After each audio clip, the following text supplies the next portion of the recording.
Hello, everybody, and welcome back to Subslide Dubslide, a comprehensive anime podcast.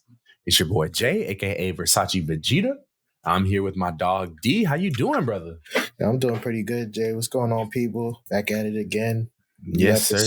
Y'all know how that goes. Yeah, man. We coming right off of another good one. D, how's your week been? My week was kind of cool, bro. I ain't even gonna lie. I did absolutely nothing. Just the best. I went to work, man, watching a bunch of Studio Ghibli films, and I think I should be doing that more often when I have free time. Oh man, it's such a mental reset. Yeah, absolutely, man.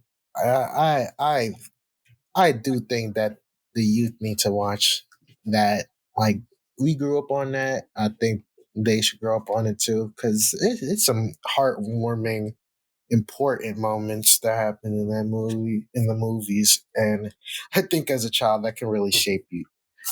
Probably motivate you. So, I insist, no matter what age you are, please give them Studio Ghibli movies a chance, man. Very well thought out stories.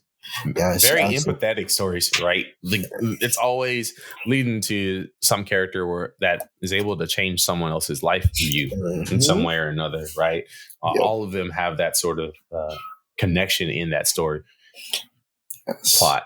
And I really enjoy Ghibli films. What's your favorite one? Oh, Nazca, Valley of the Wind. Oh, yeah, Nazca. Yes, sir. Yeah, that stuck out to me for a very long time, man. Especially when we talk about mecha stuff, right? Yep. Yep. By all means, I had to love that one. It's my favorite. Yeah, man. Mine has to be between Nazca and Howl's Moving Castle. Another good one. Yeah, I love the both of them for different reasons, but man, like, first off, Howl's Moving Castle is just one of those, like, to me, I'm like, yo, if I ever have a kid, I want to raise, like, you know how we grew up on, like, Disney movies. Yes. Like, I want to raise my kid young from, you know what I mean? Like, seeing Howl's Moving Castle, learning to endear characters like Sophie and Calcifer and stuff, right? Like that, right? Like, absolutely. Really, really looking forward to putting my future family onto that. But, man, Nazca, I feel like Nazca even has sort of an End of Evangelion sort of feel to it too, a bit, just in the sense of like how the entire world is affected by the events that happen in the story, right? Yes. Nazca is one of those. Like, honestly, I would like to, if we were to ever do an episode on any like film outside of what we're doing this week, right? Yeah. Nazca would definitely be one of those that I would want to cover. Absolutely, because that's a masterpiece. I don't even like throwing that word around, but that is definitely a masterpiece. Nah, you sure right about that one, bro. I know this past week, man, I also had a pretty simple, easygoing week as well, man. Outside of just diving into Evangelion, I've been watching a lot of It's Always Sunny in Philadelphia. Oh wow! I've been watching a fuck ton of It's Always Sunny in Philadelphia, honestly. Like, it's definitely one of those, like, oh yeah, I love that show, but I come and go between watching it and whatnot, right? Yeah, it makes sense. But like lately, it's been like on my free time, I'll put that on and like, I'll watch through those episodes. And good God, talk about like the worst people in the world, bro. The worst people in the world, but just like the hijinks are absolutely nuts, dude. Yes. Like, I recently just got through the 11th season, and I felt like by the time I got there, it was like, bro, every episode in this is like killing me. Like, I'm dying laughing here, bro. I watched an episode earlier. Charlie catches a leprechaun, and it was just like, it was a St. Patrick's Day episode, and they're trying to do like a mobile van sort of thing. Yeah. But it winds up that they're like, yeah, like, we want you to, pay with your credit card and do, like, they're trying to do like the modern, hey, like, pay through the app and stuff. And folks are like, dude, can't you just take cash? And They're like, no, like you have to do this through this experience, otherwise you don't get the full experience. Them machine didn't work, so they were like, fuck it, we'll just give you some free beers. Then it turns up that the dudes are like, all right, cool, like just drop us off here, and they're like, no, you have to keep going with it. They wind up robbing them for their money and dropping them off somewhere. It's like they kidnapped them. Like, what the fuck is this, man? Like, just the dumb shit that they wind up getting into and the way it escalates like every episode. Like it's so unserious, but like that's the kind of humor I need, bro. Like I need that turn my brain off shit every now and again. Yeah, man. Absolutely. We all do, man. Especially in the world we living in right now, bro. There's stuff out here, man. Oh yeah, exactly. Exactly. Find yourself something to enjoy and take your mind completely away from this reality. Hell yeah. There'll be times I'll be watching the show, I'll be like, I'm envious of Charlie. Oh, he's such a dumbass. And he's so oblivious to the real world. It's just like, man, to be Charlie for a day. Wow. Just for a couple hours, I'll be I'm saying, like, dog. Nah, man, I absolutely love that show. I watched the Super Bowl yesterday. From when we're recording this, it was yesterday. Yeah, I ain't watched that garbage. Look, everybody knows I'm a fake football fan. You know what I mean? Like I watched football as a kid. I'm from Texas. Clearly, like you don't get to be Texan without football. It's impossible. Mission impossible, right? Like I appreciate the sport. I know what the fuck I'm looking at when I'm watching it, right? But like watching football weekly has just not been a thing for me in decades, bro. I would not recommend if your team is not like some world beater. Yeah.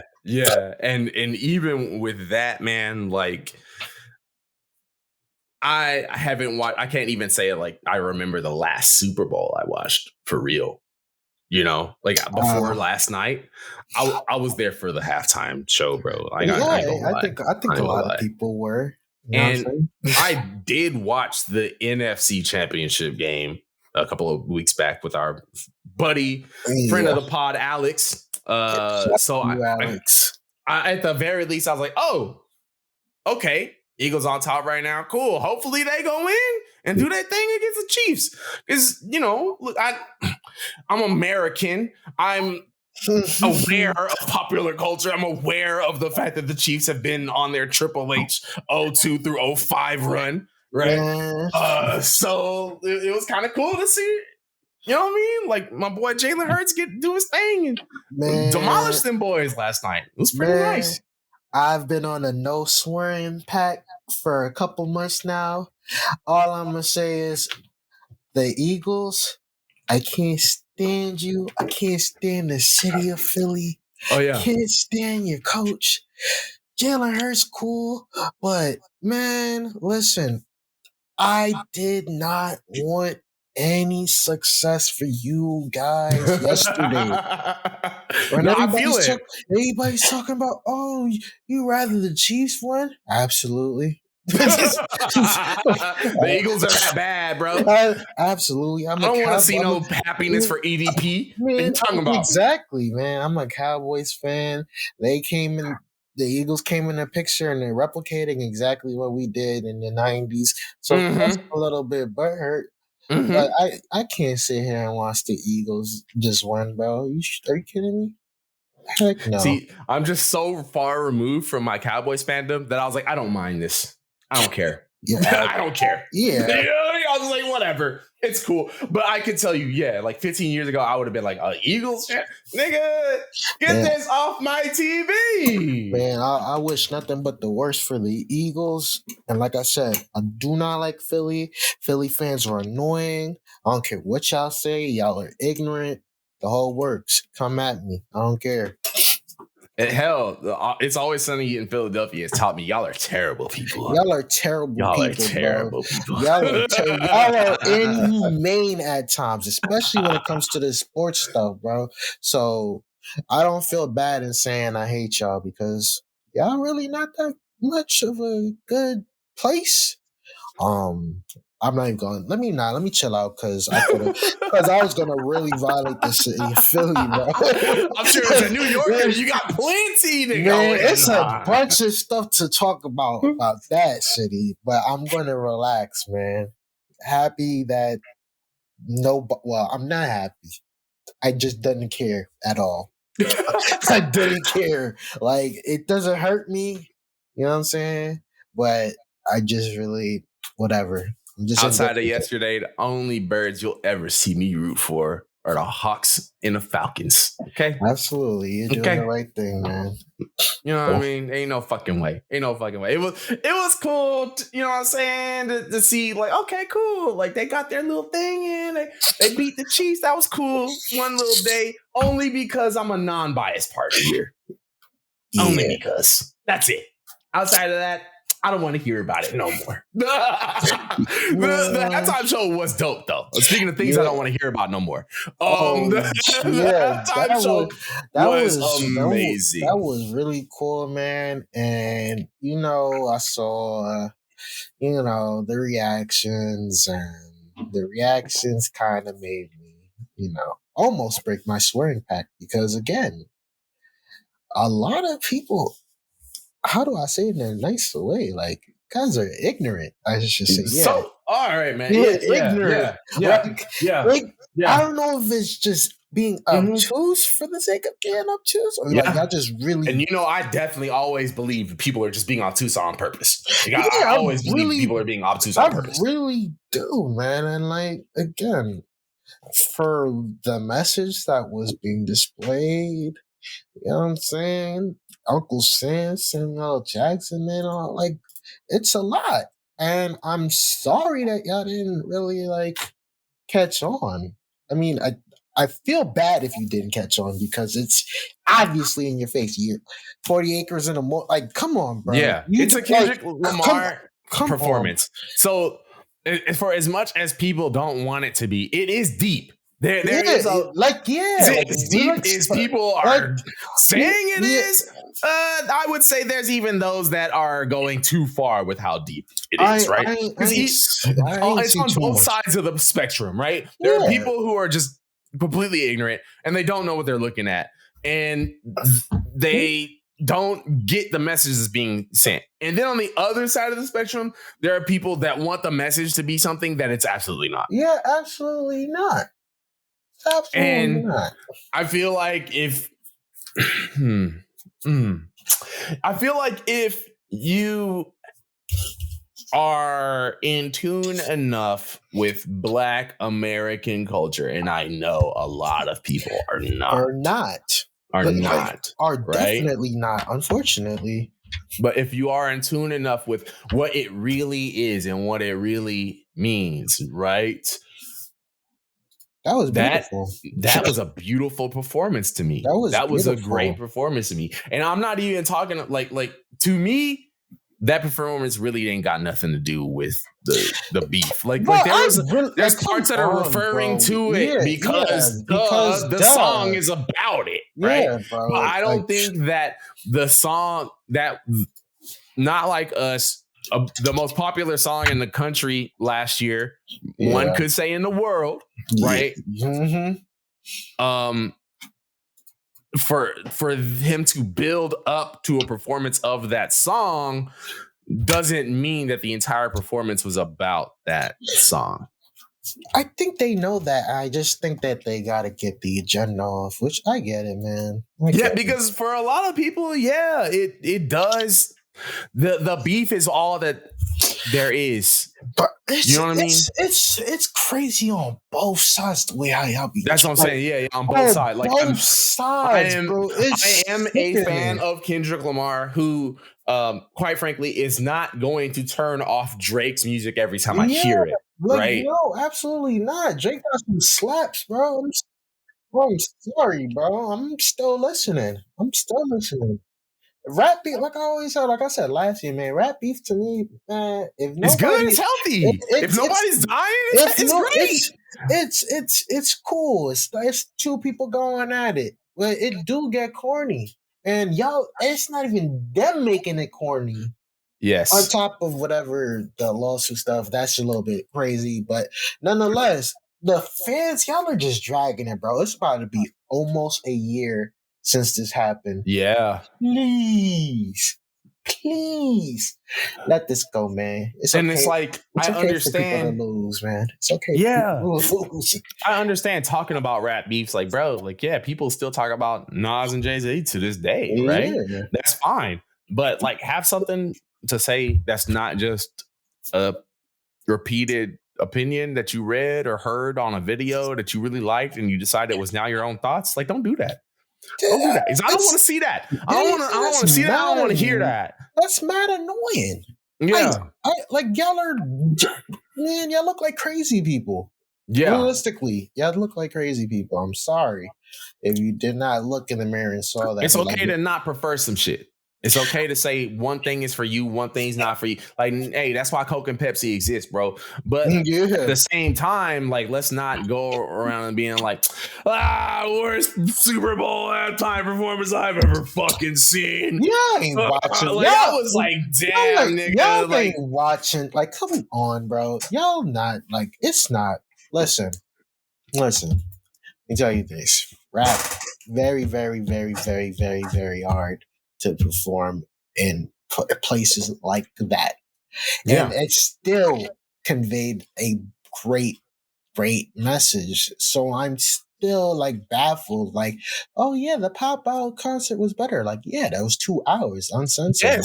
Yes, exactly.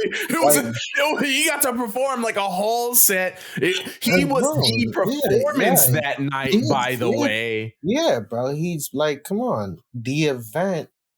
Obviously, the Super Bowl, you're not going to be bigger than the Super Bowl, bro. I'm sorry, you're not. And that's fine. But the response, like, oh my God. Especially the people that want, Lil Wayne should have been like, shut up, bro. Because you know who all them paying fans in them like, first of all, do you know how much Super Bowl tickets cost? Right? You think any Lil Wayne fans are like a big percentage of Lil Wayne fans are in there? I would think it was big, like size of Kendrick fans. Like, and this is what I don't understand about when people talk about like, like the performer for the halftime show needs to be a local artist. You do realize that the Super Bowl is not a local crowd, right? Oh, absolutely not. Same as like WrestleMania or like the World Cup or anything like that, right? Mug. It's the whole world is flying there to see it live. It's not just people that live there that are seeing it live. The whole world is watching it at home. Right?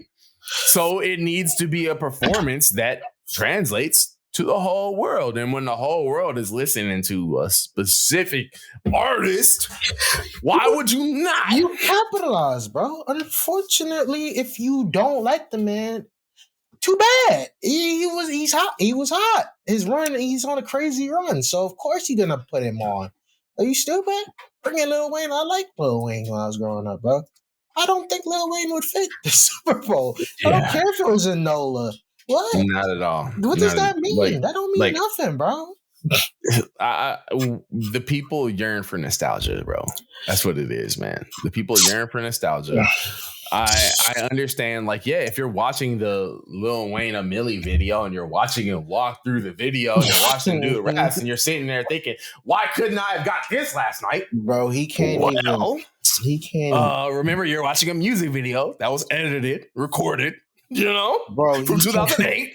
Bro, he can't. Whole different version of this nigga. Yeah, bro, he can't. Bro, man, do y'all see the state Lil Wayne in? And I rock with Lil Wayne. Y'all saw the Jey Uso entrance at WrestleMania last year. Y'all saw that. Y'all saw that, man. My man he's washed, and that's me being nice, man. And that's okay. That's okay. But y'all wanted that? Like, you telling me he could have performed? I don't think he had the breath to handle 5 minutes of doing the performance. Me neither. Oh, man. And you know what, man? Like, the thing is like, people, we just live in a world where everything is black and white, right? Like, you can't see something and then say like, oh, this is what it is without someone making the false equivalency to it. You know what I mean? Mm. So for a lot of people, it is going to be, oh, we got this. Why didn't I get this? When really it's just like, hey, yo, this is what we got. This is what happened. This is going to happen. That is what it is. Nonsense. But moving past that. Yeah. Just recently, a interview with the producer of Dragon Ball, Akio Iyoku, came out. Mm-hmm. And he went into some discussion about the pre-production planning for the current anime series, Dragon Ball Daima. Akio Iyoku made a few different points within that interview that I thought were pretty interesting. And I wanted to just get your thoughts on this so we can discuss this together here. Absolutely. It does mention that 6 years ago, during Dragon Ball Superheroes production, they decided that they were going to do a new TV series. And at first, Toriyama's involvement was going to be minimal, but he really got into it, creating most of it in the end. Oh, yeah. Iyoku says that Daima was intended as a show that parents could watch with their children. So it was made to appeal to both kids and adults in their 30s who were watching Dragon Ball GT when it first aired.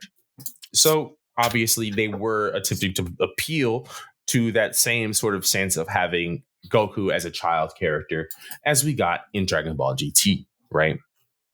While making the series, Goku was made to be a kid so that way the series could be accessible to a wider audience. But Toriyama decided to turn the entire cast into kids too, because he was concerned that people wouldn't know Dragon Ball story. We got that overview at the beginning of each Daima episode to sort of, remind people that this is just a continuance of that legacy, right? Mm-hmm. Really cool that, they got the time to sort of like flesh things out. It does mention at one point that the production was very similar to like the original anime where the entire story hadn't been fleshed out by the time the production began. But since the production of this series had gone on like way early, that never really affected the anime's production as a whole, right? Mm-hmm.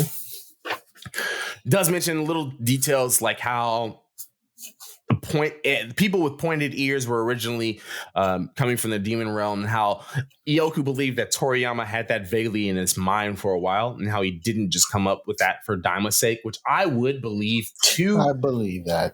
Considering a lot of the basis for Daima was found in old Daizenshu guidebooks, right? When he explained the demon realm and how that worked. All of that came to Daima. Yeah. Mm-hmm. And it ends with Iyoku saying that he wants to expand Dragon Ball. He thinks it will be loved even 50 years from now. I agree. I agree too, bro. He's not specific on future plans, but he concludes by saying Daima's climax will be both predictable and unpredictable in parts, and that rewatching from the beginning afterwards will heighten the fun. I think it doesn't say too much that we didn't already know.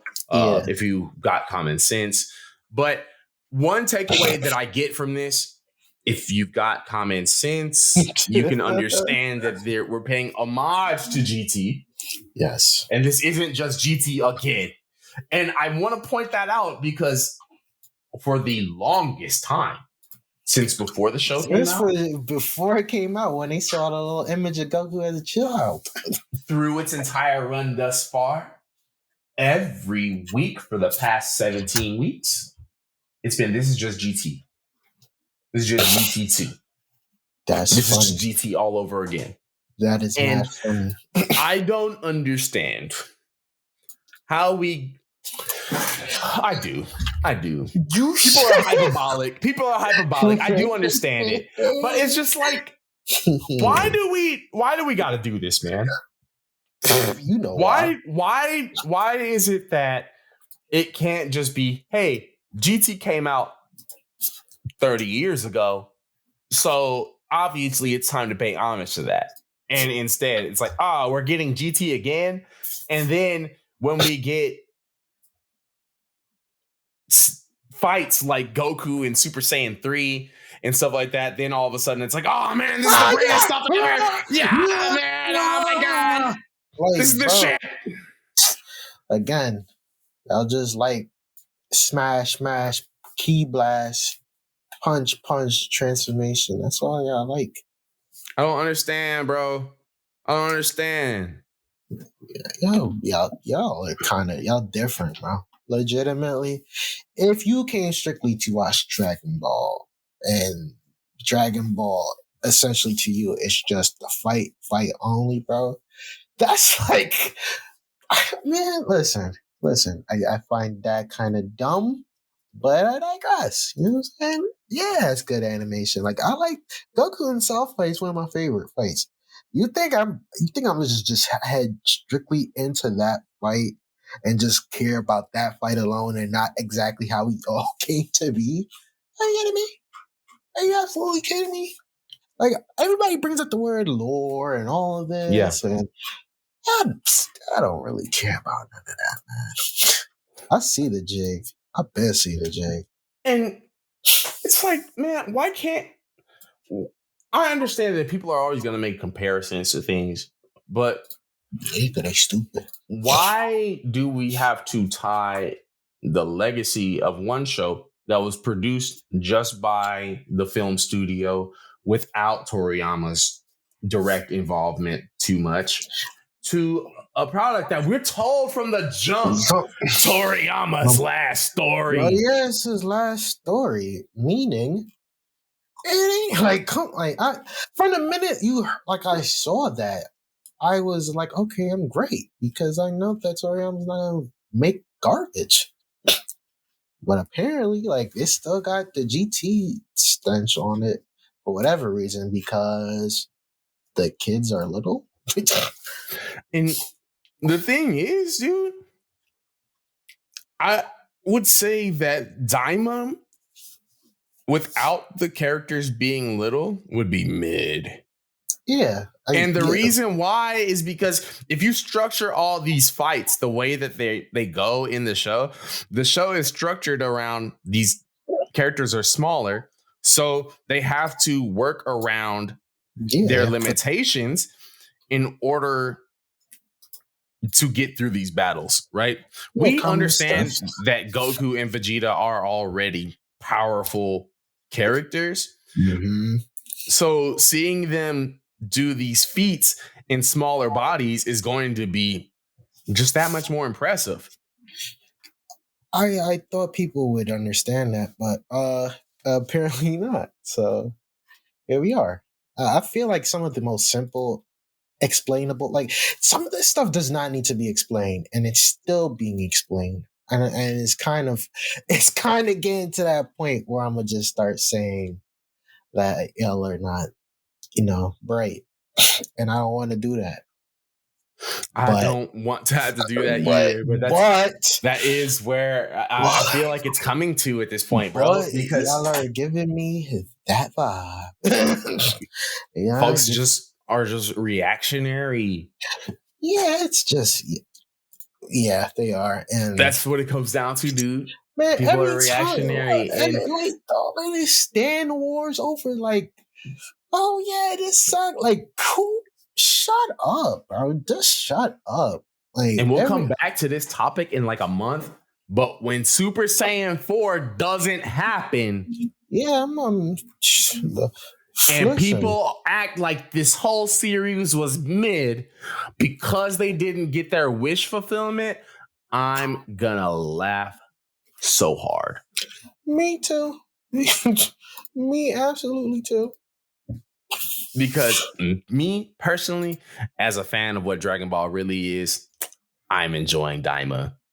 We've only got 4 weeks left, and 3 weeks left at this point. 3 weeks, and I'm pretty sure at the end I'm gonna be like, "Wow, Daima's one of those. Wow, great Dragon Ball story. Yeah, you guys did it." Listen. I've been enjoying it, taking it for what it is. Love the lore. I like the characters. For me, that's always a solid thumbs up. It's not a masterpiece, but it's very enjoyable. And trust me, we've seen bottom of the barrel Dragon Ball stuff, bro. This ain't it. That's not it at all. Bro, I told y'all last week, I watched GT, man. GT was not fun. Daima, I did not experience half of the stuff that I was complaining about while I was watching GT. So, I mean, again, it's a terrible talking point, but y'all sticking with it apparently, even though it's not true. So we'll let y'all have it. You know what I'm saying? We'll let y'all have it. I think it's stupid, but again, I'll let you have it. That's your talking point that this is GT2 and they're just stalling super and all of that. I'll let you have that. Ignorance is bliss. So many different series will reshape the way you look at life. Oh, absolutely. And the series that we're going to be discussing this week, Neon Genesis Evangelion's finale movie, End of Evangelion, is one of those. Okay. Yeah. This is a movie that I know the both of us have watched throughout many different periods of our lives. And it's meant a lot to us in different ways. It's a movie that will absolutely wreck you emotionally if you're not ready for it. You're absolutely. But that's Neon Genesis Evangelion in of itself. So this week we will be glad to cover one of my favorite anime battles, Asuka Langley in her Evangelion Unit-02 against the mass-produced EVA series. Yes. But you can't talk about that fight by itself because that is just halfway into the movie. Just halfway into the movie. It's a lot going on. She's damn near incapacitated for like the path. So I mean, like, again, you can't really just say, "Oh yeah, this fight really impossible." Yeah, gotta show you how we got here. So this is our sneak episode about End of Evangelion, the movie. Yeah. We're going to be throwing y'all in the deep waters of Evangelion. My apologies if there's a lot to swim through, but don't worry, we'll keep a life raft on hand. Absolutely. So this week, we are so glad to be able to get into a series that has been with us for so long and has stayed with us in so many different ways throughout our lives. Mm-hmm.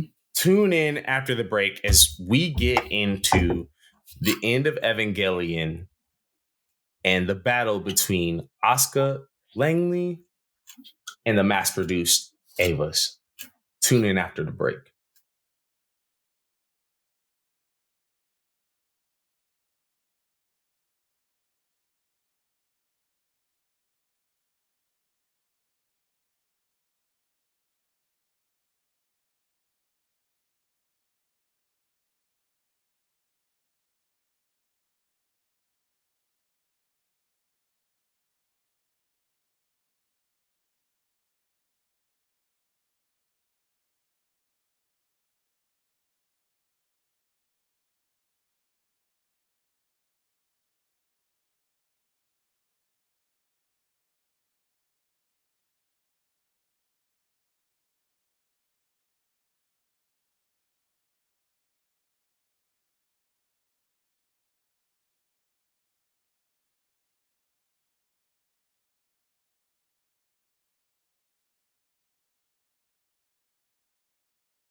Dee, it all returns to nothing and it's about to start tumbling down. Oh, man. Chills. Just from saying that line alone, got chills, bro. This fight is one that cannot be so succinctly wrapped up into a bubble as others in this season can. Right. Yeah. While other battles in this season, you could take that moment and say, oh, this is very defining for that character. And we can look at that in a bubble and just focus on what happens that leads to it in that, this is such a central piece in what happens for that entire movie. Yeah. And for what happens for the story, that I'm sorry, I can't just talk about this fight. Yeah, you and just leave can't it at talk that. about the fight. If we talk about the fight, literally, we'd have a nice little 11, 15-minute podcast episode. Seriously. I would just be real. No, you're absolutely right, man. Because like that's one of those things where it's like, okay, if we were just talking about a fight, it would be like, yo, wow, that was really awesome until it wasn't, and then it got really brutal, and then the end. Yeah, that's like, I can't do that. I can't do that. I'm sorry, I can't do that. We have to talk about at least a big chunk or a good portion. I'll say that. So Neon Genesis Evangelion in and of itself, right? This post-apocalyptic sci-fi anime is one that stands the test of time. Like this is a influential series that, hell, when it came out, really deconstructed the genre of mecha for anime. Bro, yes. After the fact has had that impact, even with the rebuild movies that have come out since, right? It's been something that is, people have very deep emotional connections to this series.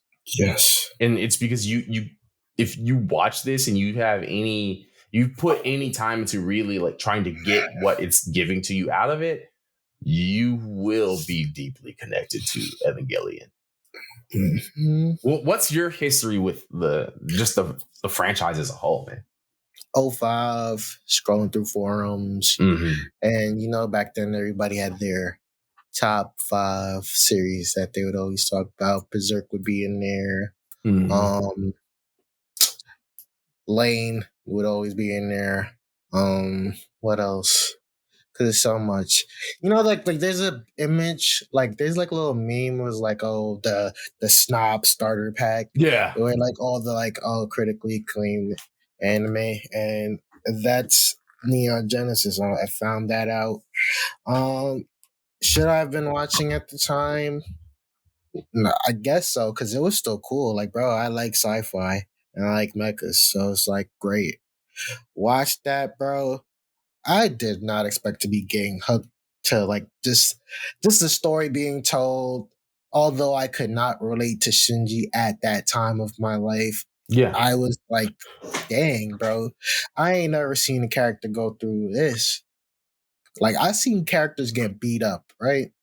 But Shinji, like, he's just trapped in a situation that I don't know how to save him. Like, there's no way. If I was writing the story, how do I save this man? Because he is stuck as a yes man. The whole getting the robot Shinji memes to agree. That's his life for real. That's his life, bro. And that's his purpose, essentially. And that sucks. That sucks. So that aspect, it really, really caught me. It's so reminiscent of Mobile Suit Gundam with Amuro and his struggles prior to like getting the hang of, piloting the Gundam. But no, this is a little bit more extreme. At least with Amuro, there was a little tiny bit of hope. There was some care and just love thrown at him. Shinji for the first 10 episodes? Oh my God. Oh my gosh. You're here for a reason. Go do it. Yes, man. I felt bad, bro. I felt bad. Absolutely bad, bro. And his father, when y'all be talking about terrible anime dads, dude, and y'all be bringing up the Gokus and all that stuff, I just laugh because there's no way, y'all bro. clearly ain't ever heard of Gendo Ikari. There's no way, bro. A real terrible father is Gendo Ikari. Not even like I'm just realistically, he is probably the worst for what he's done, for just the way how he treats his son. It's him and Show Tucker, bro. Yeah, It's him and Show Tucker. It's definitely one A and one B. Yeah, man. They definitely rivals when it coming with, bro. Because one day Gendo got it, the other day Show got it, but Gendo, man, I was watching the second Rebuild movie, bro. Yeah. And went, oh my gosh, with the dummy plug and the evil one. And Shinji's like pleading, bro, like, please stop. And I'm like, and he's just doing, Gendo's little stupid pose. Yeah. I'm like, bro, this is insanity. This man is heinous. But yes, that whole experience with Neon Genesis Evangelion, man, just randomly stumbling apart. I wanted to be down, I guess, and see the top best of the best series, man. Because if you say it's really the best, I will sit there and I will take my time. Who doesn't want to watch some of the greatest stuff ever? Yeah. Watch the series. Amazing. The ending, okay, cool, a little bit beautiful. Congratulations with the clapping. If you watch the Japanese version, really beautiful, bro. And then I stumbled upon there's a movie. And usually anime movies, bro, they don't have like any consequence to the canon. So I'm sitting there with the conception, like, especially during that time, because I've been hip to Dragon Ball movies. I'm like, yo, this is not affecting the canon. We've watched a bunch of shonen animes. Only realistically movies that really have a big impact in story timelines is usually the Gundam ones. So I'm like, Gundam is this, but like they had to end. It had to be a conclusive end to the timeline. With this, I'm like, yo, episode 26. That's the end, right? No. Not End of That's just a piece. End of Evangelion, bro. I swear to God, dude. My mouth was wide open just from the first 20 minutes. Just the first 20 minutes. I'm so baffled because what ended off on a great high note on episode 26, this is the exact opposite. Like stuff it gets real, bro. It gets bleak. Shinji, I'm feeling like Shinji watching it because it's over, bro. It is over. Everybody, it looks like it's gloom and doom. They about to get done in. This movie is just like, it's really tough your first go. If you are not used to the style of bringing a little bit of guts and gore to bring hammer in a point, it's gonna be tough, bro, because ain't nobody prepared. Like, ain't nobody prepares for that. I didn't prepare for that. I didn't prepare for the man. We all know the scene. If you didn't watch the movie, we all know the scene. Man, you hear that song playing, bro? I to this day, it gives me chills, bro. It gives me chills. And that's exactly, you just wrapped up how my experience was for it too, right? For me, it was a little bit different.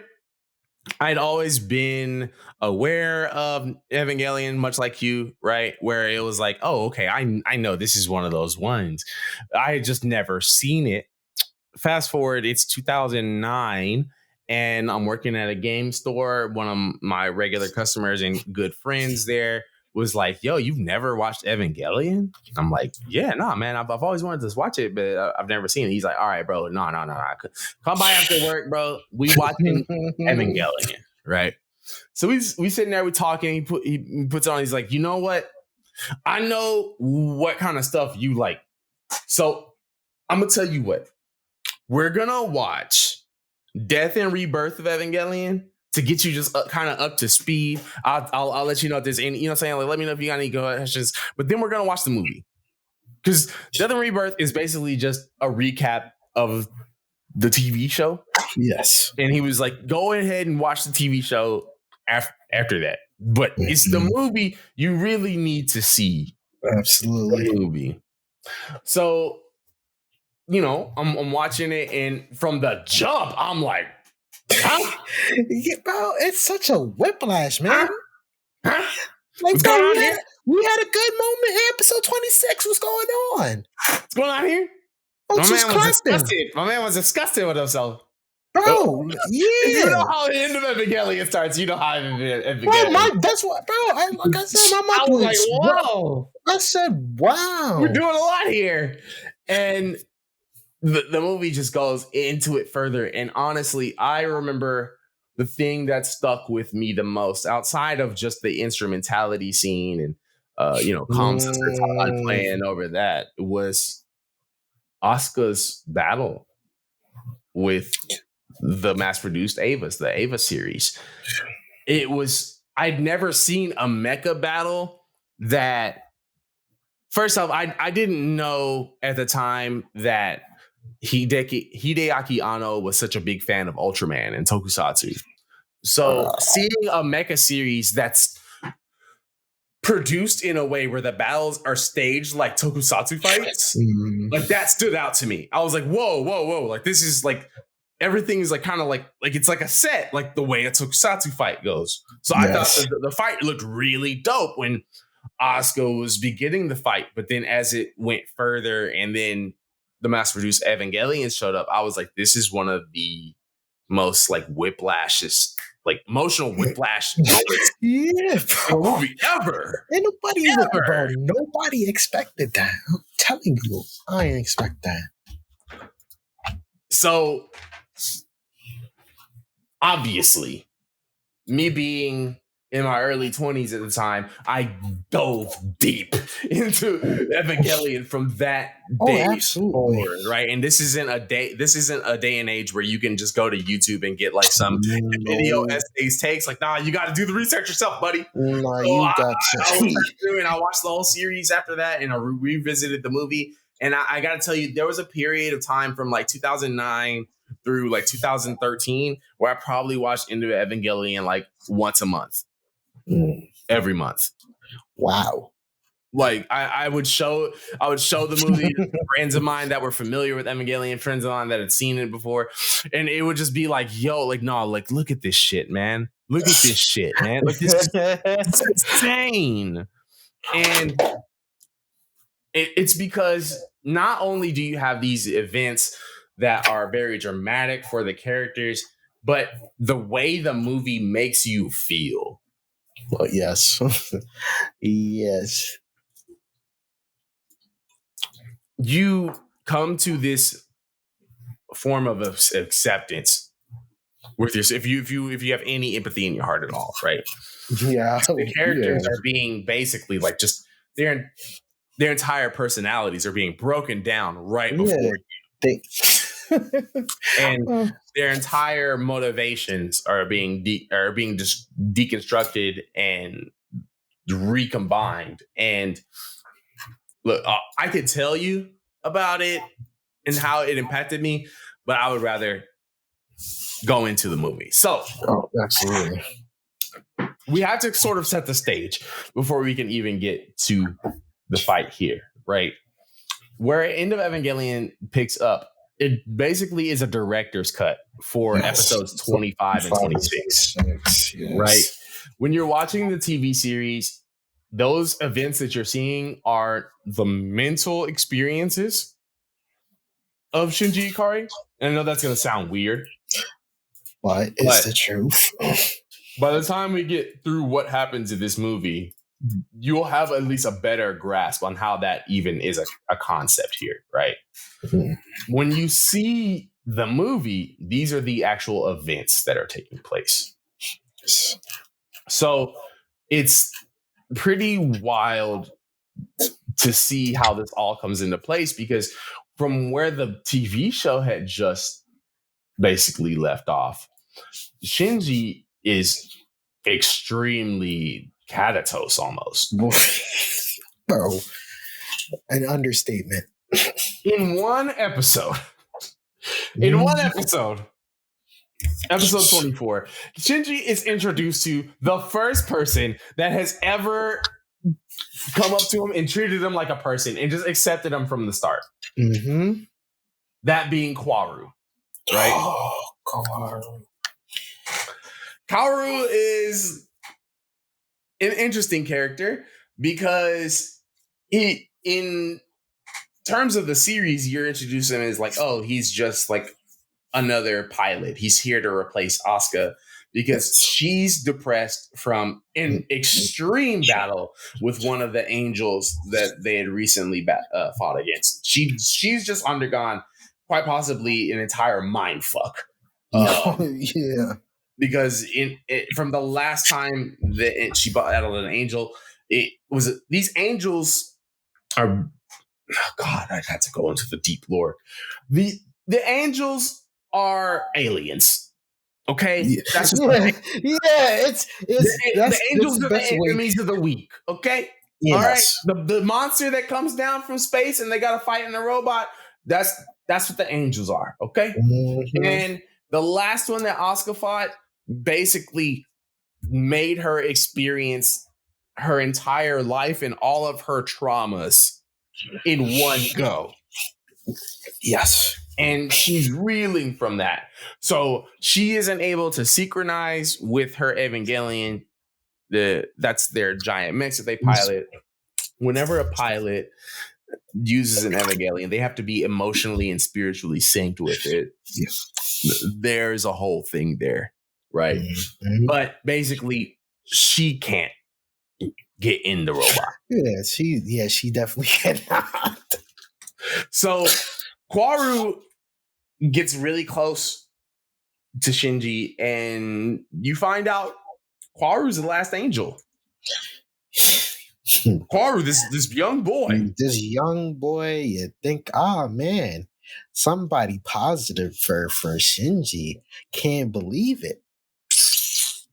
Turns out he's the last angel, and he's been sent to merge with Adam. Adam is basically the progenitor of the angels, right? Yeah.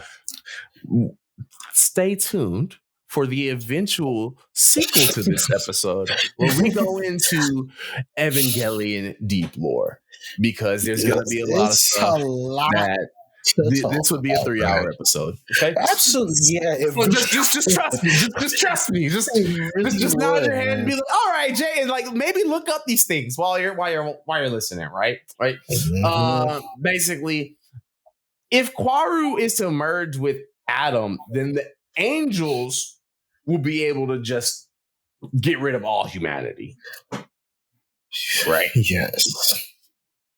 So Kaoru pilots Unit-02 and tells Shinji, like, yo, you got to fight me. Otherwise, all the humans are going to die. Sorry to put you in this whole situation, buddy, but it's either you kill me or, you all die, right? So Kaoru finally is essentially has to go into this subterranean chamber where he believes that Adam is held. And when he gets down there, he realizes that's not Adam, it's Lilith, the second being that is important to all of this stuff, right? So Kaoru realizing, I can't do my mission now. Basically tells Shinji, hey man, you gotta kill me. You got to kill me. Because otherwise I'm just gonna go looking for Adam. And you all are gonna die. It's this really fucked up scene of Shinji in his EVA, right? The EVA Unit-01 is holding Kaoru's human body in its hand. And Ode to Joy is just playing in the background. It just stays on that shot. And I remember when I first watched this scene, I was like, I downloaded all of Evangelion. I was like, did my video freeze? Did man. because sometimes you playing on a video player, old computers, you'll hear audio, video just ain't doing shit, right? Of course. So I'm thinking that's what's happening, and then right when that's the most insane. Man, listen, to play that song during that scene, mad lad. Because it's like the scene sits for like a minute. Like it's not like a quick 15 seconds and then no, it literally sits there and it's stuck on one frame. And then the unit just closes its hand and Kwaru's dead. Right? Yep. Now, mind you, this is the first person that Shinji's ever really been able to make a close personal friendship with. So he hurt, man. He's distraught beyond all reason, right? Mm-hmm. So now we have reached the movie. Because Adam wasn't able to be joined with Kwaru, there's an outside force outside of Nerve, the guys that are basically our main focus in terms of a faction here, right? Mm-hmm. They're like, hey, yo, we're gonna start essentially the end of the world on our own, the Human Instrumentality Project. And Shinji is distraught and is like, yo, Asuka. He goes to Asuka, who's comatose, basically. She's in comatose, and he's just like, yo, please, please wake up, please. Wake up, anything. And he's shaking her, and her body turns around. She's exposed, and Shinji does the very. Just watch the movie. So crazy, anyway, man, crazy work. Just watch the movie. That's not that important, but really not. I can't not mention that, right? Yeah, it happened. That threw me off. I think that throws everybody off the first time, man. And it's just basically to show us that Asuka is knocked the fuck out. Like she literally, because she would have smoked him. yeah. She would have knocked his ass out for that, right? Yeah. She's literally comatose, right? So since their base is all basically being under attack, and the people that are attacking them they want to kill the pilots of the Evangelion units, so that way they can't defend themselves. Yeah. The major Misato Kasaragi, who is basically the support person for the EVA pilots, makes sure that EVA Unit-02, the unit that Asuka pilots, is placed into the bottom of the lake with Asuka in the cockpit. Jeez. Right? Basically, the easiest way they could get her safe and from all that, right? So we fast forward into some events in the movie, and we eventually get to a point where the paramilitary forces that are attacking Nerve have located the fact that EVA Unit-02 is in the bottom of a lake. So they start to drop depth charges in an attempt to try to blow it up down to the bottom of the water. Jesus Christ. And it's at this moment where we're introduced to Asuka as a character of her own agency in the movie, right? She's basically woken up by these explosions. When you're the pilot of an EVA, you can feel the sensations that your unit would essentially be able to feel, because they are living beings. They're not just robots, right? So Asuka's woken up by this, and she's shaken up by the fact that, first off, she has no belief in herself. She's completely broken. She's catatonic, right? Hopeless. And she's sitting there while these bombs are going off around him, saying, I don't want to die. I don't want to die. I don't want to die. Man. Give me your take on how that went for you whenever you first saw how this was playing out for Asuka, man. Bro, I felt bad, bro. It was tough, bro, because I was led to believe she was going to get smoked. Yeah. I was hurt. I was so hurt. This is the most vulnerable she's really been. Essentially, I never would expect it to be just like that, but that threw me off, man. I'm not gonna lie. Just that first 30 minutes of this movie, I, pain the first time I went out, bro. Hell yeah. Pain, bro. It's just full of despair. It's full of despair. You by any means, if you watch the first half of the movie, there's no way in the world you thought that something could be this could be saved. Everything could be back to normal. Like, I really thought this movie was just about to be a full-on boom. Yeah. I didn't. This is my ending. This is the alternate ending. Boo. Yeah. Ha ha ha. I really thought so. And it's wild, man, because, like I mentioned earlier, we are coming off of a very impactful moment for Asuka when she battled against the angel that basically put her in this state. It caused her to have to relive all of her whole life, essentially. Yeah, and all of her deeply, buried up traumas, right? This is a girl who has dealt with abandonment issues because of the fact that she witnessed her mother's suicide at a very young age, right?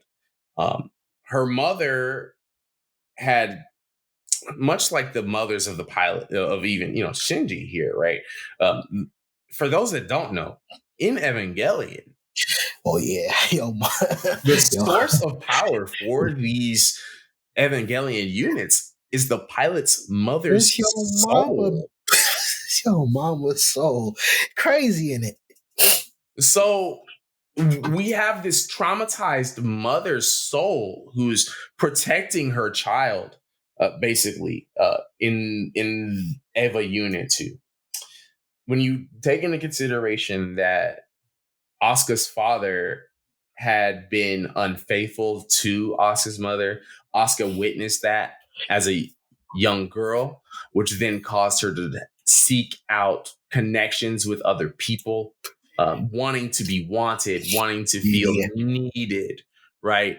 It led to her having abandonment issues all throughout her life. Yes, essentially, bro. Like, this is a person that's basically afraid, and she comes off as very headstrong, determined, but bro, underneath that, man, she's insecure, man, super insecure, and the fact that she needs to be in the EVA,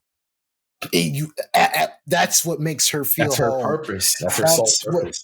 That says enough. And Ray told her, like, yo, that's not how it's supposed to be.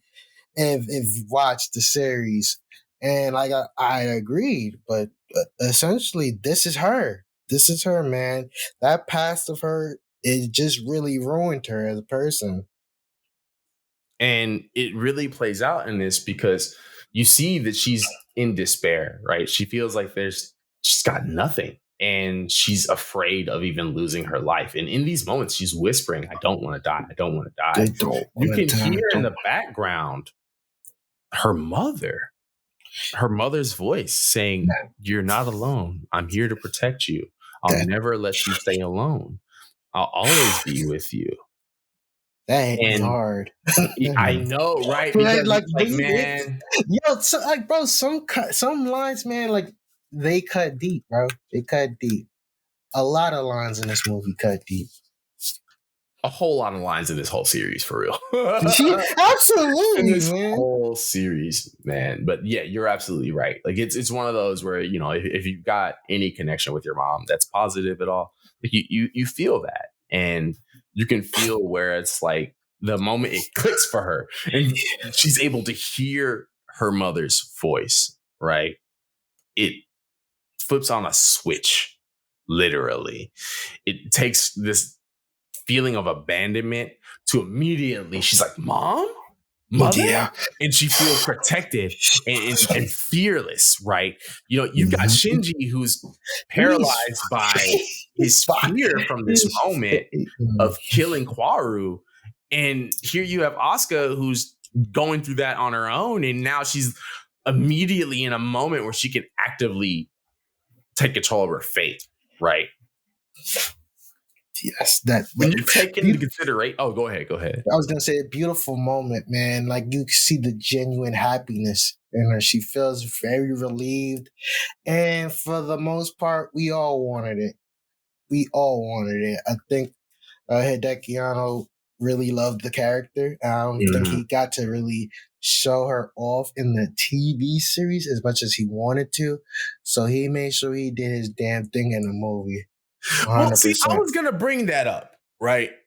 So as an adult, we've both watched this at different parts in our lives. And I feel like I don't really get, I didn't really get certain parts of this until now, really, right? When you take into consideration that Asuka is introduced to us as an ace pilot, she's the best pilot. She's piloting the red one, right?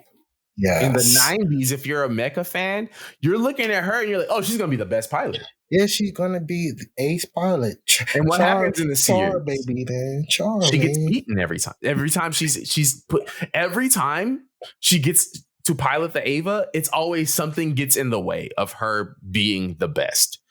Like she's the best on paper. She's the best on score. She's the best, in class. She's the best with her studies, right? But when put in these actual moments, it's her insecurities that are taken advantage of just based on how these angels work in general, right? Yes. And I feel like the fact that she isn't shown to really be a flashy pilot until this moment is since her debut is almost on purpose. I think it's Arno getting control of finally what he wanted to do, because essentially, for those who don't know, Arno wanted Asuka to be the main character. So with that, his designer told them no, male pro tag, can't do it, won't work with Asuka, won't work with the female lead, it won't. This is the first time I feel like Arno got full control of the character that he really wanted to start the series with, and it was beautiful. You can tell that he really wanted to make sure that she showcased as best as possible here, because from the moment she comes out the water, Asuka's a one-woman army. She's taking out warships. She's taking out entire air machine, it's these they're hovercopters that are air turrets and stuff, and all these different tanks. Crazy, man. She's whooping, and she's literally telling herself, speaking good in herself. I believe it. I can do this. I can take on this mission myself, right? And she's with my 12,000 layers on my Ava and my AT field, I'm unstoppable.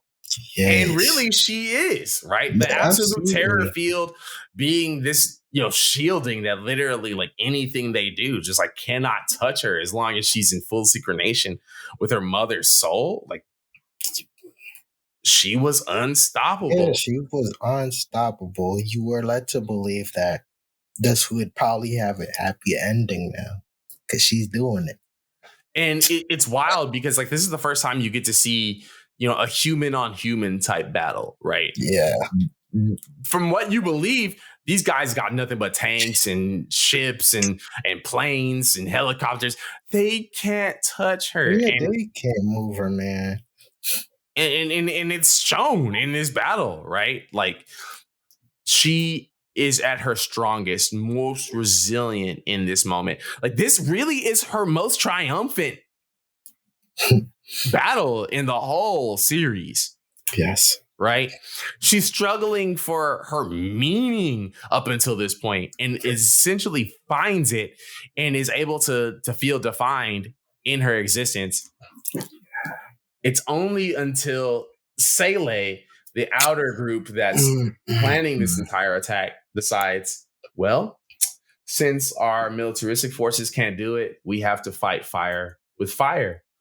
And they then send out their mass-produced Evangelion units. They send out 9 of them. 9. Okay. And the imagery that happens here is it'll always stand out to me as like, whoa, like this is a death flag for sure, right? Like the 9 Evangelions, they come out of these flight units that look almost like B-2 bombers, right? Absolutely. And they drop out of them, and they're these flying units. They've got bird wings on them. They're all white, and they're flying around, wings straight out, not flapping, wings straight out like a vulture. Yes. And all 9 of them are flying in a circle around her. And I remember when I first saw that, I was like, oh, she's about to be fucked. Oh yeah, she's gonna get smoked. You are led to believe that, absolutely. Because it's like they're literally flying over her, literally like a vulture. Like it's not. I'm not speaking hyperbolic. It's literally the way that they come down around her, and then they drop their wings and they drop to the ground, right? And their wings fold back, and you don't get a chance to see their faces until like the last cut, and you see this like there's no eyes. It's just this mouth with this devilish, like destructive grin. And it's like, oh, that's unsettling as fuck. Yeah. Because the movie initially cuts right back to what's going on with Shinji and Misato trying to get him to Unit 1. And it keeps cutting between like, hey, like we've got to make sure that you can go out there and help Asuka, because during her fight with those planes and ships and tanks and whatnot, they got rid of the umbilical cord that's attached to the Evas that powers them. It's basically, it keeps them attached to their battery source. These Evas can't just run on their own, right? Yeah, that's how it works. And once they're detached from their power source, they've only got 5 minutes before they just shut right down. At best, go berserk, but that's only if they're really lucky, right? Yeah. So 3 minutes are left at this point. And she goes, oh, I've only got 20 seconds to take out each of them. And she says, erste, in German, saying first, and it goes right for the first one. And man, I'm not going to lie. She was smoking. She was smoking them boys. She literally goes on like a combo mode of just going one after the other, and they're like trying to fight back, and she's demolishing them. I mean, she's like ripping their heads off. Kaoru sucks. If that is to be the dummy. Yeah, because they do have clothes. He sucks. Yeah. He sucks, absolutely. Because Asuka was whooping his behind, bro. She was demolishing them boys. It really looked for a moment like, oh man, she got it, bro. She got it. She got it, bro. She got it, man. And the music is playing this bombastic. You can hear it right now. I know you hear it in the background, right? This music right here is playing through this scene, and it's just so like, it's like, damn, like this is her moment, right? And it's these like serene like compositions that just start playing, right? And it's beautiful in terms of how it sounds, but it's ugly in the brutal graphic imagery that she's, that you're seeing and how she's taking them out, right? Yes. It eventually gets down to where she's about to take out like the last one, right? And each of these mass-produced Evangelions has what's referred to as the Lance of Longinus. If you are familiar with biblical lore, that's what they stabbed Jesus with, right? Yes. But in this series, that lance is like the one thing. It's like an ultimate weapon. Like it'll stop an angel, an Eva, whatever. Yeah, like you take something out with that, and it's like boom, it works. It just works, right? And you see one get launched right at Asuka, and she holds it back with her aim, and it was just like such a cool ass scene. Yup. Until it wasn't anymore. Bro. Because then a bunch of lances all get launched at her, and her AT field shuts down as her power runs out. And Welcome this to fight right here, this is the moment where it reflects that Asuka, as much as she's finally able to, feel unstoppable, she's immediately back in despair because we see her in the EVA, like just trying to get it to work, just trying to get it to move again, right? And the whole time, the EVA itself is paralyzed. And the mass-produced EVAs all come back to life. They immediately regenerate. And the moment that they see that she can't move, they literally go back into having their wings. They go into the air and come back down on her like vultures. Like vultures, bro. Just picking, man. Again, sick stuff, bro. Because they're not pulling no punches with the gore. It is literally like you're watching just an animal documentary. Yeah, it is. Like, and because the Evangelion is a living being, like you see its eye get ripped out from its socket, you see its entrails get taken out, like you see its stomach get cut open, like it's bad. And like I mentioned earlier, Asuka can feel all of it. And you see her inside the cockpit. She's holding her face. She's holding her stomach, and she's trying to She's trying her best. I don't even really enjoy talking about it. Yeah, because the fight, amazing. This is not a fight anymore. This becomes just a full-on assault. This is just. I need y'all to understand. Like this is not one of my favorite fights because of what happens to Asuka. This is one of my favorite battles because of what it emotionally represents. Okay, like every other battle we've discussed this season, you can look at it and be like, "That's fucking awesome." I know why y'all like that. Yes. For this, you kind of have to take everything into consideration with what this scene is even reflecting, right? Mm-hmm. Just like throughout the series, Shinji at this point is just now getting to his unit and isn't even able to pilot it yet. So he can't come save her, just like she's always internally wanted Shinji to save her. Yeah.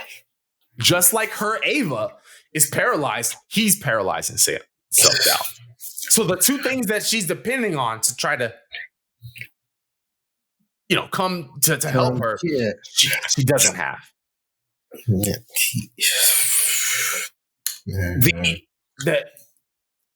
mass-produced Evas, they launch all the spears at her, and there's one sticking at her through her gut, and you can literally see her trying to push herself up from it. Over, bro. And then a bunch of them just come landing down on her head, and it's brutal. Because that's the first thing Shinji sees. When he finally is able to pilot EVA Unit-01. Boy. And it sends him into a snap. That ends episode 25 of End of Evangelion right there, right? And it's wild, man, because this is right where Asuka herself dies. It's the snapping point for Shinji. That's what causes him to act, right?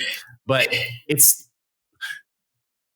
everything that's symbolized in the fight between Asuka's struggle for finding her sense of meaning in piloting the EVA, feeling triumphant, that horror of abandonment that she feels at the end just as much as she did in the beginning, right? Yes. It really just represents that no matter how much she was able to finally rely on that sense of self, it just wasn't enough. It wasn't enough. Never had a sense of togetherness with other people, right?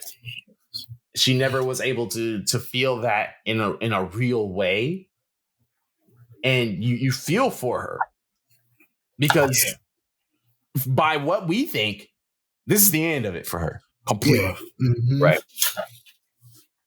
The story does go on. Shinji from there, this entire movie goes different. Yeah, all the way, man. The second half of this switches between us seeing the events of what's happening with Rei Ayanami, a character who somehow we've not discussed whatsoever at this point. I think that's almost impossible to do. What are you talking about? Neon Genesis Evangelion, right? And Yes. she is joining with the being Lilith, right? And this ritual begins the third impact. Throughout this moment, basically what happens is that Shinji chooses for all of humanity to resort to being in primordial ooze. Everyone's souls being broken apart individually and all returning to one source. And it's literal. Like it's literally Shinji is able to experience everything that life is about. Joy, pain, love, regret, hurt.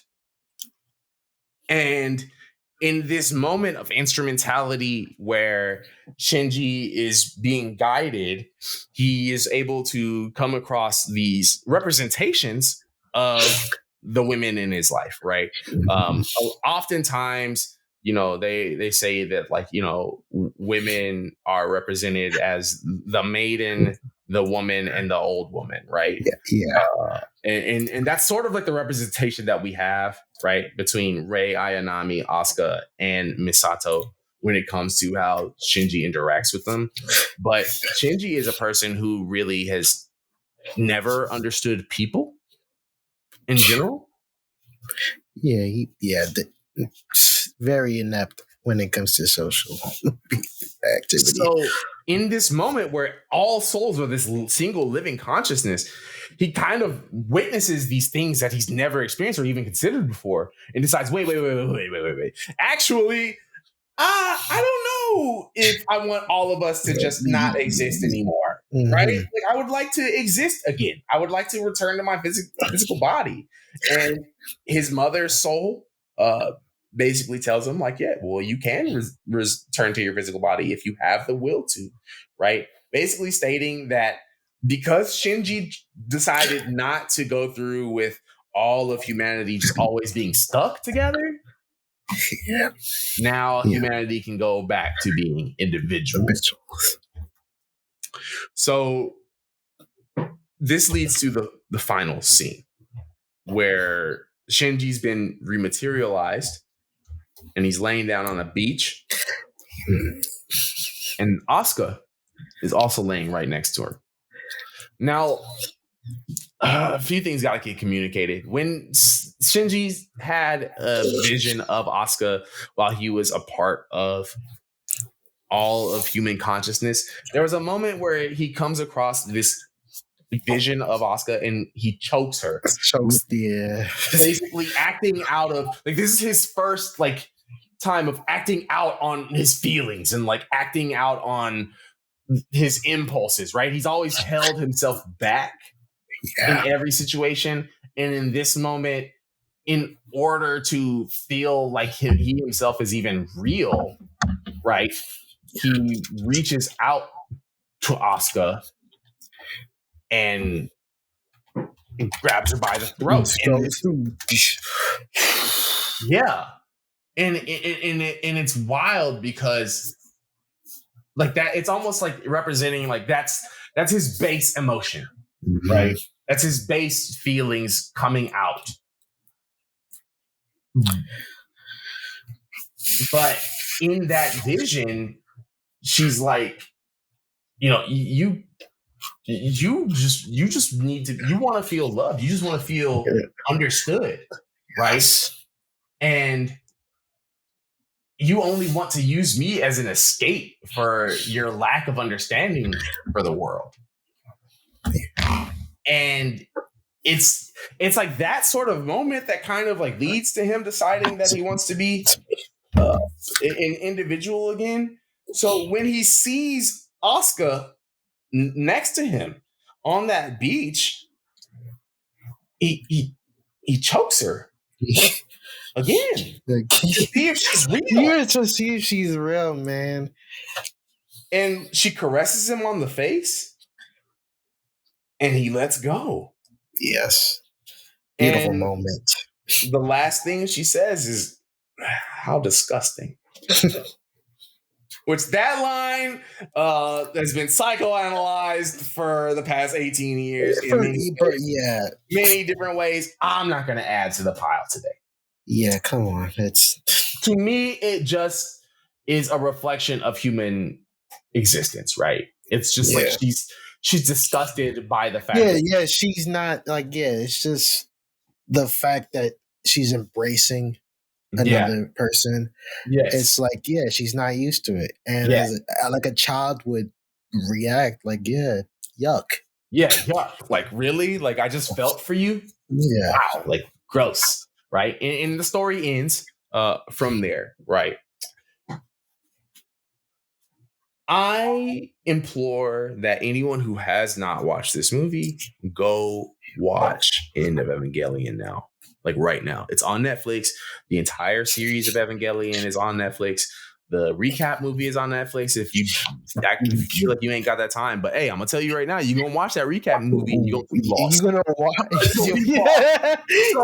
Like, don't do it. Yeah, you might as well just go ahead. Yeah, watch the 24 episodes. Watch this movie. Watch them last two, and you know what I'm saying. Then do your thing, right? Yeah, have a blast. But it's got to be said, man. Like this is humanity, emotion, empathy, and the lack of all wrapped up into this sequence of events that I feel like even in the past hour and a half that we've discussed it, right? We've only really covered the surface. Yeah. You know? It's like I can explain these things to you and tell you like, oh, like these are the feelings of meaning that we get when we watch it. And these are the things that, you know, after we've had a chance to really like understand Ano as a creator, this is what we believe that he's intending to portray. Exactly. But I'm going to tell you right now, if you've never watched this movie, you're going to come away with your own. Yeah, you're going to have your own. That's the beauty of it.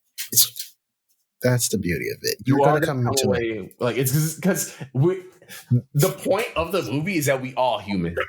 We all have different experiences in this life, and that the way we go about them is individual to us. But how we choose to limit ourselves and come together with other people is what completely adds to what that experience is for us all in all, right? Yes. I get choked up every time I really think about Evangelion. I know I'm about to spend the next few days obsessed with this. Even when we're watching the Char's counterattack, I'm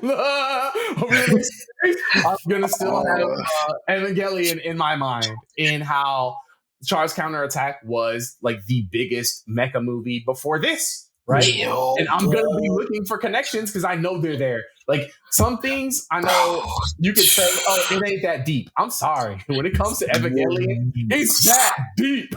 Yeah, man. That brain of Ano, and during whatever he was feeling at the time, yeah, a lot of it is deep. So I want to thank you, Dee, for revisiting this with me, man. Hell yeah. Always a pleasure. I would definitely love to get back to it again one day and talk about maybe the rebuild movies. Oh, absolutely. There's a big portion of anime fans that hate the rebuilds, and it's like, okay, whatever. Yes, yeah, man, I love them. I enjoy something, but like it if you just outright hate it, you're not allowing yourself to fully experience all of Evangelion. I love it, so I don't know. Because while it sounds like it's a remake series, it's showing. It's showing. Hell, Final Fantasy VII owes it to the remake. Yeah, man. Yeah. Fantasy VII owes it to the Rebuild series, bro. Yeah. Oh, man. But thanks, y'all, for listening this week. I hope y'all have enjoyed our coverage of End of Evangelion and the battle between Asuka and the mass-produced Evas. Let us know what y'all think about Evangelion as a whole. If you've been a fan of it for years, if this is your first time really deep diving into it and getting to know what it's about, hit us up on Twitter. We'll be glad to talk about it with you. Next week, we will continue this mecha train as we go right into Mobile Suit Gundam Char's Counterattack. Let's go, man. Let's go. And it's going to be another one of those where we got to talk about the whole movie to even talk about the battle between Char Askable and Amuro Ray. Because that generational fight, like that's just basically the last chapter. That's the last chapter, man. So we got to talk about their history and all of that before we even get to that point.